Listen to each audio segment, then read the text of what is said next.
Hi everyone, and welcome back to another Pia Automation tutorial. In this video, I'm going to run through the create or remove a mail forwarding rule automation in ConnectWise for a cloud hybrid client. As you can see, Pia has actually read the ticket details and has suggested the automation. So after selecting the prompt, Pia then goes through and gets all mailboxes from Exchange Online.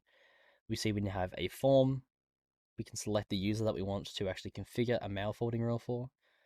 And then in a moment, we'll then get a form to actually configure that rule, just like this one.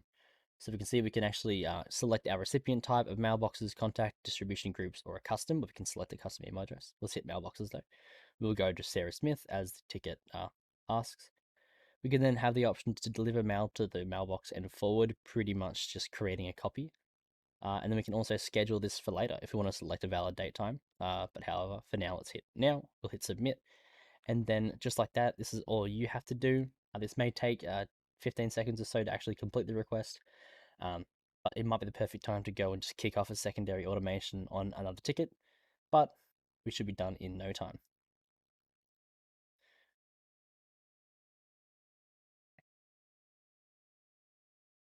And there we go. We have now actually successfully applied that mail forwarding setting. So if you want to learn more about Pia, our automation, or our platform, or you want to develop automations like this one yourself, please feel free to have a look at our website at pia.ai. And apart from that, thank you for watching, and I will see you in the next video.